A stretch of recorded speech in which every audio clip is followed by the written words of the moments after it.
அந்த பகுதியில் ஒரு கோழையா இருக்கிற ஒரு 3 பேர் நடந்து வந்தா கூட இவனை அடிச்சு போட்டு ஏதாவது பண்ணணும்னு தான் யோசிப்பான். அந்த ஏதாவது பண்ணணும்ன்ற தைரியம் ஃபர்ஸ்ட் அவங்களுக்கு எப்படி 10 மணிக்கு மேல உனக்கு என்ன எத்தனை நாளைக்கு பொண்ணையே கண்ட்ரோல் பண்றது? பசங்களே அதே மாதிரி சொல்லி பசங்க இதுல பசங்க பொண்ணுங்க மேட்டர் கிடையாது. நீ சேஃப்டியா இருக்கணும்னா உங்க அம்மா உன்னை போனை போட்டு 10 மணிக்கு வீடியோ கால் போடும்போது உன் ரூம்னு ஒரு ஐடென்டிஃபை இருக்கும்ல. தண்ணி போடுறவங்கலாம் வந்து ஃபுல் போதையில போயிட்டு அம்மா யாரு போட்டாடி யாருன்னு தெரியாம எப்படி நிற்பான்.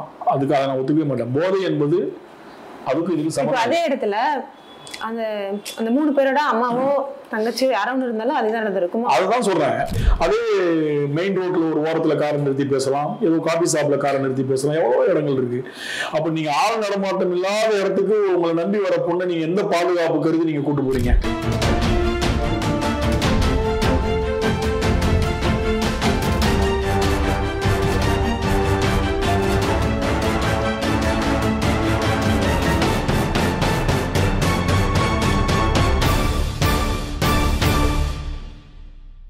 நம் தமிழ் நேயர்களுக்கு வணக்கம். இன்று நம் அரங்கத்தில் நம்மோடு இணைந்திருப்பவர் மூத்த பத்திரிகையாளர் காதர் அவர்கள். வணக்கம் சார்.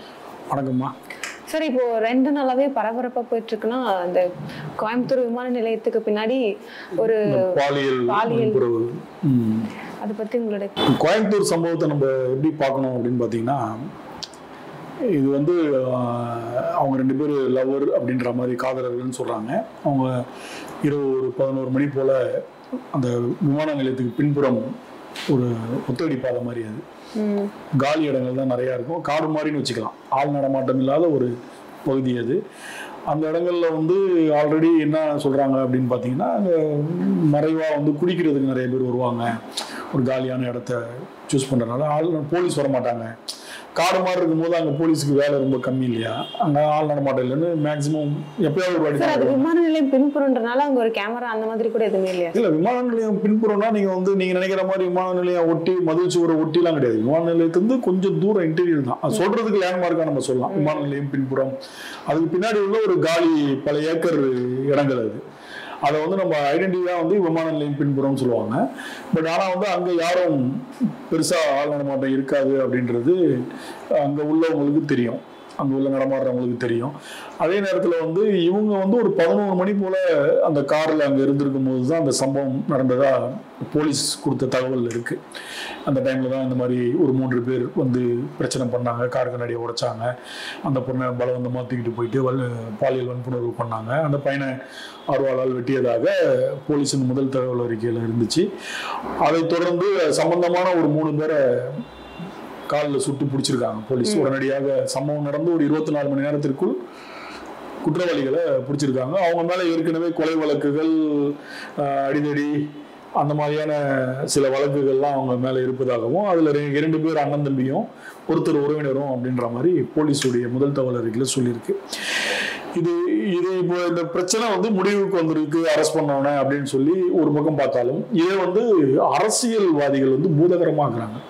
எப்படி பூதகரமாக்குறாங்க நான் சொல்ல வரேன்னா, இதை வந்து அரசியல் பண்றாங்க. இதுல வந்து நம்ம என்ன பண்ண, எல்லாத்துக்கும் நம்ம அரசியல் பண்ணோம்னா அதுல ஒண்ணுமே பண்ண முடியாது. ஒரு 10 மணிக்கு மேல ஒரு பையன், லவ் பண்ற பையன் ஒரு கார்ல லவரோட போறான் அப்படின்னா, அவன் எங்க வேணாலும் நின்று பேசலாம், பேசுறதுக்கு தானே போறான். நாங்க உட்காந்து பேசணும் அப்படின்னு சொல்லும் போது அவன் பேச போகும்போது அதே மெயின் ரோட்ல ஒரு ஓரத்துல காரை நிறுத்தி பேசலாம், ஏதோ காபி ஷாப்ல காரை நிறுத்தி பேசலாம், எவ்வளவோ இடங்கள் இருக்கு. அப்ப நீங்க ஆள் நடமாட்டம் இல்லாத இடத்துக்கு உங்களை நம்பி வர பொண்ணை நீங்க எந்த பாதுகாப்பு கருதி நீங்க கூட்டு போறீங்க? ஒரு ஆள் நடமாட்டமே இல்லாத ஒரு காலி கிரவுண்ட்ல இரவு 11 மணிக்கு மேல ஒரு இடத்துல ஒரு கார்ல 2 பேர், ஒரு பொண்ணு ஒரு பையன் இருக்கும்போது அந்த பகுதியில் ஒரு கோழையா இருக்கிற ஒரு 3 பேர் நடந்து வந்தா கூட இவனை அடிச்சு போட்டு ஏதாவது பண்ணணும்னு தான் யோசிப்பான். அந்த ஏதாவது பண்ணணும்ன்ற தைரியம் ஃபர்ஸ்ட் அவங்களுக்கு எப்படி? தைரியம்ன்றது வந்து இயற்கையா நம்ம எப்படி சொல்றதுன்னா, தைரியன்றது வந்து இப்ப எப்படி சொல்றது, இப்ப நீ உட்காந்துருக்கிற, இங்க ஒரு பூச்சி வந்துச்சு, உங்க கையில எதுவுமே இல்லை, அப்ப அடிக்காம இருந்துச்சு, நின்று சேர் மேல பயந்துட்டு உங்க கையில ஒரு கம்பு இருந்தா என்ன பண்ணுவேன்? அடிப்பேன். அந்த மாதிரிதான் சுத்தி பாக்குறான், யாருமே இல்ல, 2 பேர் தான் இருக்காங்க, கண்ணு கட்டின தூரம் யாரும் கிடையாது. அப்போ வந்து ஏதாவது பண்ணலாம், இந்த இருட்டுல நம்ம யார் கண்டுபிடிக்க போறாங்க, ஏன்னா கேமரா இருக்கா, ஒன்னும் இல்ல, ஒருத்தன் தானே, நம்ம 3 பேர் தானே, அவன் அடிச்சு போட்டுடலாம் அப்படின்ற ஒரு எண்ணம் வந்து சாதாரண ஒருத்தனுக்கே வரும் அந்த மாதிரி ஒரு சூழல்ல பார்க்கும்போது, தனிப்பட்ட முறையில் 2 பேர் இருக்கும்போது. அப்போ இவனுக்கு குற்றவாளியா இருக்கும்போது இவனுங்களுக்கு வந்து அது ரொம்ப ஈஸியா தெரியும். இன்னொன்னு அவனுங்க போதையில இருந்தா சொன்னாங்க, போதையெல்லாம் அதுக்கு ஒரு காரணமே கிடையாது, நான் ஒத்துக்கவே மாட்டேன். தண்ணி போடுறவங்கலாம் வந்து ஃபுல் போதையில் போயிட்டு அம்மா யார் பொண்டாடி யாருன்னு தெரியாம எப்படி நிற்பான். அதுக்கு அதை நான் ஒத்துக்கவே மாட்டேன். போதை என்பது அதுக்கு இதுக்கு சமம். அதே இடத்துல அந்த அந்த 3 பேரோட அம்மாவோ தங்கச்சியோ யாரோ ஒன்று இருந்தாலும் அதுதான் நடந்திருக்கும். அதுதான் சொல்றேன், போதையில் நடந்ததுன்னு யாராவது சொன்னா அதை பைத்தியக்காரத்தனம்னுவேன். போதையில வந்து அம்மா யாரு பொண்டாட்டி யாருன்னு தெரியாம போயிடும் அவனுக்கு. அது வந்து காரணமே கிடையாது. இவனுங்க பேசிக்கா குற்றவாளிங்க. இவனுங்க ஒருவேளை இந்த கார்ல வந்த நபர் வந்து அடிக்கடி அந்த இடத்துல வந்து பேசுவாரா என்பது தெரியல. அப்படி ஒருவேளை ஒரு அடிக்கடி அங்க வந்து பேசுறது நோட் பண்ணி இவனுங்க அதை ஃபாலோ பண்ணி வந்து இந்த அட்டாக் பண்ணானுங்களான்றதும் இனி ஒரு விசாரணையில தான் தெரிய வரும். ஓகேங்களா? யதார்த்தமா இவங்க அந்த கார்ல வந்து உட்கார்ந்து இருக்கும் போது இவனுங்க வந்து பார்த்தோம் அப்படின்னா அது எந்த மாதிரி கான்செப்ட்ல அது வருதுன்னு தெரியல. என்னன்னா திடீர்னு அன்எக்ஸ்பெக்டடா இவங்க வரானுங்க, அந்த காரை பாக்குறானுங்க, அப்படி இது நடந்ததா இல்ல ப்ரீ பிளானா அப்படின்றது விசாரணையின் அடிப்படையில் தான் நமக்கு தெரிய வரும். எது எப்படினாலும் உங்களை நம்பி வர ஒரு பொண்ணை நீங்க இப்படி கூட்டு போய் நீங்க தனியா பாதுகாப்பு இல்லாத இடத்துல போய் வச்சு நீங்க பேசணும்னு என்ன அவசியம்?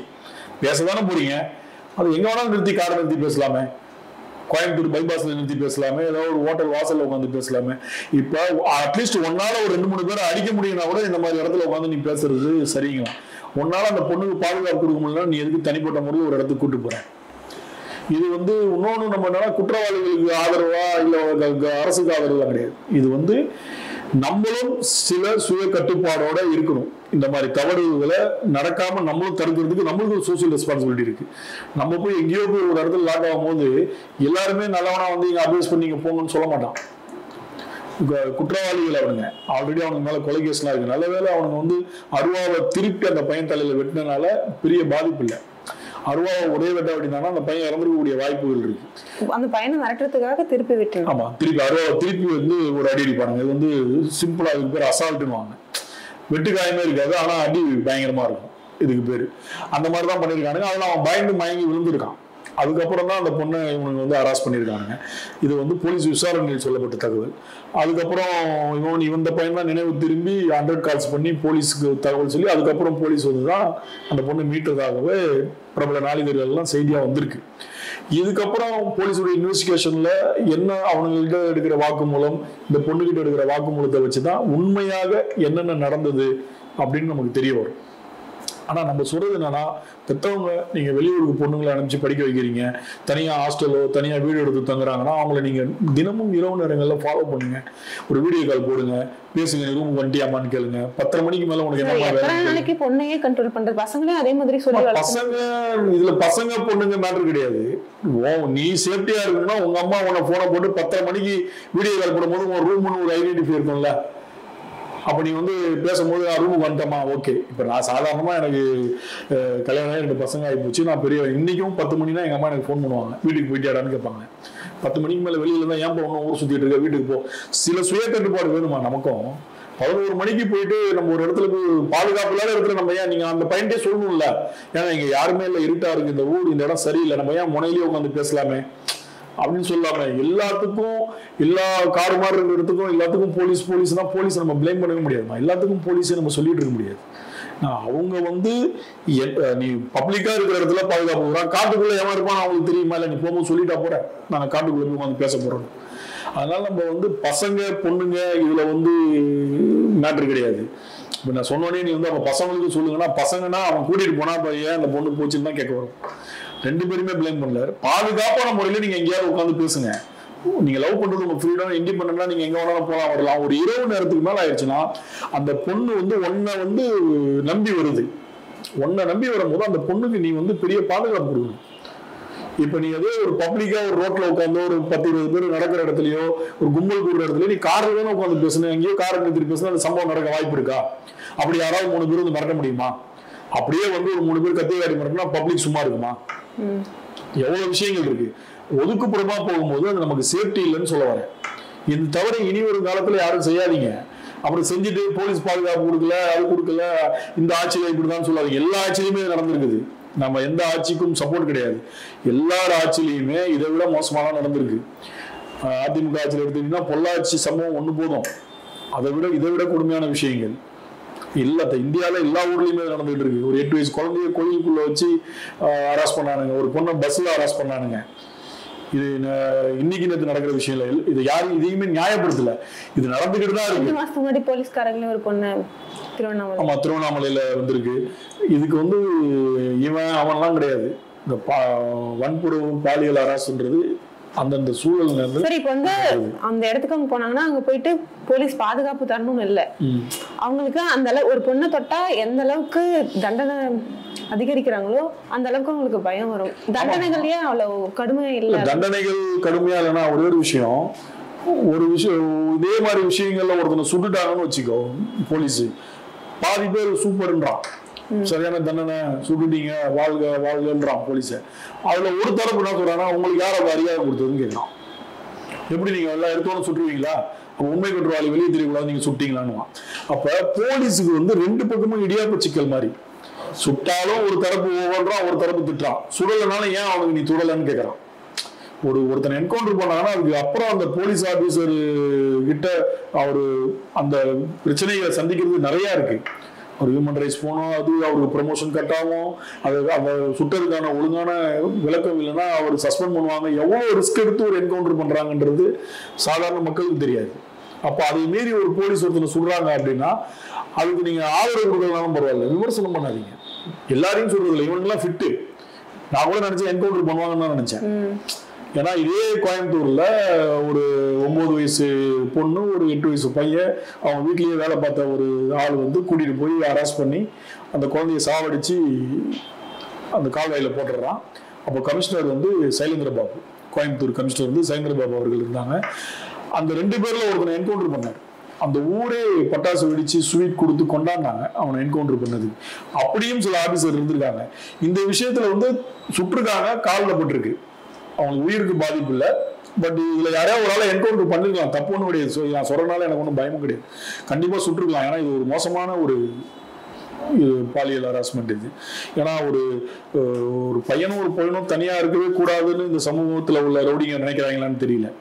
அவன் எந்த அளவுக்கு அந்த பொண்ணுடைய எவ்வளவு பிரச்சனைகள் அந்த பொண்ணு அந்த டைம்ல அது ஃபேஸ் பண்ணியிருக்கோம், அது எந்த மாதிரியான சூழல் அது இருந்திருக்கும். இவனுங்க ஒரு காட்டு முராண்டியை விட மோசமானவனுங்க. இவனுங்கெல்லாம் வாழ தகுதி இல்லாதவனுங்க. இந்த 3 அதே மாதிரி மற்ற நாடுகள்ல பார்க்கும்போது உடனே இப்ப அண்டை நாடுகள்ல பார்க்கும்போது சொல்றது வந்து கல்ஃப் கண்ட்ரி எல்லாம் பார்த்தோம்னா தண்டனைகள் வந்து உடனடியா மரண தண்டனை. அந்த மாதிரி இங்கேயும் விசாரிச்சுட்டு சொல்லலமா அங்க தண்டனைகள் கடுமையா இருக்கு. அதாவது ரொம்ப நாள்லாம் கிடையாது, ஒரு வாரத்துல அவன் மாட்டினானா அடுத்த வெள்ளிக்கிழமை வெட்டுவாங்க. இவன் தான் கன்ஃபார்ம் குற்றவாளின்றது உறுதினமானா 1 வாரம் 20 நாள்ல அவனை தலை வெட்டிடுவாங்க கற்பழிப்பு கேஸ்ல. சரி, அவ்வளவு கடுமையான தண்டனை இருக்கும்போது அங்கேயும் இதே கற்பழிப்பு நடக்குது. செத்து போயிருவோம்னு தெரியும். அவனுக்கு இந்த பாலைவனத்துல வேலை பார்க்கும்போது ஏதோ கார் ரிப்பேர் ஆகி ஏதோ ஒரு லேடி நிக்கிறாங்கன்னா அங்கேயும் இந்த அராஸ் நடக்குது. தப்பிச்சிடறான், மாட்டமும் செத்து போறான். அப்ப குற்றங்கள் கடுமையா இருக்கும்போது கூட அந்த சந்தர்ப்ப சூழ்நிலையை அவன் பயன்படுத்திக்கிறான். மாட்டன்ற ஒரு திமுருல பண்றது. இது எல்லா ஆட்சியிலுமே நடக்கிற விஷயம். நம்ம இதெல்லாம் வந்து கட்டுப்படுத்தணும் அப்படின்னா எல்லா ஆட்சியிலுமே அதான் சார் பார்த்துட்டே தான் வரோம். எல்லா ஆட்சியிலுமே நடக்குது. இதுக்கு என்னதான் தீர்வு? இது தீர்வுனா கடுமையான தண்டனைகள். அது அந்த தண்டனை பார்த்து அவன் பயப்படணும். அட்லீஸ்ட் என்ன பண்ணணும்னா அவனுக்கு இப்போ வந்து பாலியல் இந்த போக்சோ சட்டத்துல மாற்றவங்களுக்கு எல்லாம் வந்து பெயில் உடனடியாக கொடுக்க மாட்டாங்க. அவங்களுக்கு வந்து அப்படியே எஃப்ஐஆர் போட்டு அப்படியே அந்த வழக்குல சார்ஜ் ஷீட் போட்டு அப்படியே தண்டனை கொடுத்துருவாங்க. அந்த மாதிரி இந்த மாதிரி பாலியல் வழக்குலையும் கற்பழிப்பு வழக்குலையும் மாற்றவங்களுக்கு பெயிலே கொடுக்கக்கூடாது. எந்த வக்கீலும் இவங்களுக்காக ஆஜராகக்கூடாது. பெயிலே கொடுக்காம எந்த வக்கீலும் ஆஜராகாம இவன் வந்து உள்ளே இருக்கணும். அப்பதான் வந்து இவனுக்கு ஒரு பயம் வரும். நமக்கு வந்து அப்படியே சார்ஜ் ஷீட் போட்டு அப்படியே தண்டனை. அதாவது அண்ணா யூனிவர்சிட்டியில் நடந்த விஷயம் போல அவனை அரெஸ்ட் பண்ணாங்க, உள்ள போட்டாங்க. 2-3 மாசத்துலயே அவன் மேல சார்ஜ் ஷீட் போட்டு அவனுக்கு தண்டனை கொடுத்துட்டாங்க. இப்ப ஜெயிலே இருக்கான் உள்ள. அப்பதான் இந்த மாதிரி ஆட்கள் வந்து பயப்படுவான். அடுத்து இன்னொருத்தன் இதை செய்யறதுக்கு யோசிப்பான். இப்ப இந்த மாதிரி ஒரு பொண்ணை தொட்டோம்னா பெயிலே கிடையாது, அப்படியே தண்டனை கொடுத்துறானுங்க, அப்படியே ஜெயிலில் போட்டுறானுங்க, ஆயுள் தண்டனை அது இதுன்னு லைஃபே போயிடும் அப்படின்ற ஒரு பயம் வரும். இந்த இதை வந்து அட்லீஸ்ட் இந்த அரசே வந்து பார் கவுன்சில் இந்த மாதிரி உள்ளவங்களுக்குலாம் நீங்க இந்த மாதிரி உண்மையான குற்றவாளிக்கு வந்து இந்த மாதிரி சம்பவங்கள்ல நீங்க யாரும் வக்கீலுங்க வாதாடாதீங்கன்ற மாதிரி ஒரு அறிக்கை கூட கொடுக்கலாம். இப்படி ஒரு கடுமையான தண்டனை வந்ததுன்னா இவனுக்கு என்னன்னா கீழ்கோர்ட்ல பெயில் கொடுக்கலன்னா மேல் கோர்ட்ல பெயில், அங்க ஏதோ இடத்துல ஒரு 3 மாசத்துல பெயில் வாங்கி வந்தா ஏற்கனவே கொலை எல்லாம் பண்ணி தான் ஜெயிலுக்கு போறாங்க. எதுக்காக பெயில் கொடுக்குறாங்க? மத்தவங்களுக்கு ஆபத்து தானே. அப்படி இல்லம்மா, நம்மளுடைய கான்ஸ்டிடியூஷன் நம்ம சட்டம் என்ன சொல்லுதுன்னா 100 குற்றவாளிகள் தப்பிக்கலாம், ஒரு நிரபராதி கூட தண்டிக்க கூடாதுன்றாங்க. அவன் எந்த அளவுக்கு குற்றம் செய்யறான் அப்படின்னு நம்ம பிடிக்கிறோம் உள்ள போறோமோ அந்த அளவுக்கு அவனுக்கு வந்து சட்டத்துல இடம் இருக்கு. அவன் வந்து இவ்வளவு நாள் இருந்துட்டான், இதுக்கப்புறம் வெளியில வந்து அந்த கேஸை நடத்தி அவன் வந்து தன்னை நிரபராதி நிரூபிக்கிறதுக்கான வாய்ப்புகள் நம்ம சட்டத்தில் கொடுக்குறாங்க. அதனாலதான் இந்தியா வந்து ஒரு டெமோக்ரஸி கண்ட்ரி அப்படின்றது வந்து எல்லாருமே சொல்றது. அவன் ஏன் விடுறாங்க இவனே. இப்போ இன்னொன்று பார்த்தீங்கன்னா ஃபர்ஸ்ட்லாம் வந்து 90 நாள் கண்டிப்பா பெயில் கிடையாது. கற்பழிப்புக்கும் கொலை வழக்குக்கும் 90 days வந்து பெயில் கொடுக்க மாட்டாங்க. அது ஒரு ஃபார்முலாவே இருந்தது. மற்ற கேஸுக்கு 20 நாள் 30 நாள் அந்த கேஸின் தன்மையை பொறுத்து பெயில் கிடைக்கும். அதே மாதிரி திருநாட் சவனுக்கும் பெயில் கொடுக்க மாட்டாங்க. கொலை முயற்சி அது லேட் ஆகும். இப்போ போக்சோக்கு அந்த மாதிரி வந்திருக்கு. இப்போ இதுக்கும் அந்த மாதிரி கொண்டு வரும். இப்போ இதுல கூட சில வழக்குல பாத்தீங்கன்னா இந்த காசின்னு ஒருத்தன் மாட்டான், நாகர்கோவில் சம்பவம். இதே அவனுக்கு இதே மாதிரி தான் நிறைய பெண்களை ஏமாத்தி ஃபேஸ்புக் மூலயமா வீடியோ எடுத்து வச்சு மிரட்டி அவங்க யாருக்குமே அவனுக்குலாம் பெயிலே கிடைக்கல. அதே மாதிரி பொள்ளாச்சி வழக்குலையுமே பெயில் கொடுக்கல. இந்த மாதிரி கடுமையாக்கணும். இவங்க இதுக்கு தனியா ஒரு சட்டத்தை இம்ப்ளிமெண்ட் பண்ணோம். தமிழக முதல்வரே வந்து பெண்களுக்கான பாதுகாப்பு மேல பெரிய லெவலில் ஒரு அக்கறையை வச்சு அவங்க ஒரு சட்டத்தை வந்து இமிடியேட்டா பாஸ் பண்ணி இந்த கேஸ்ல மாற்றவங்களுக்கு எந்த காரணத்தை கொண்டு பெயில் கிடையாது. கோர்ட்ல வந்து அது ட்ரையல் போய் அது தண்டனை அறிவிக்கிற வரைக்கும் விடுதலை பண்றாங்களோ தண்டனை அது வரைக்கும் அவன் ஜெயிலே தான் இருக்கணும் அப்படின்ற ஒரு கரெக்டான ஒரு சட்டத்தை வந்து இமிடியேட்டா முதல்வர் எல்லாத்துக்கும் பாதுகாப்பு தரக்கூடிய முதல்வர் வந்து அதை செய்யணும். அப்பதான் இந்த தண்டனைகள்லாம் இந்த பிரச்சனைகள்லாம் குறையும். இதே போல பல பாலியல் வழக்குகள் தமிழ்நாட்டுல இந்தியாவில நிலுவையில் இருக்கு. இந்த வழக்குக்கு குற்றவாளிகள் எந்த அளவுக்கு அவங்களுக்கு தண்டனை கிடைக்கும்னு பொறுத்திருந்து பார்க்கலாம். நன்றி.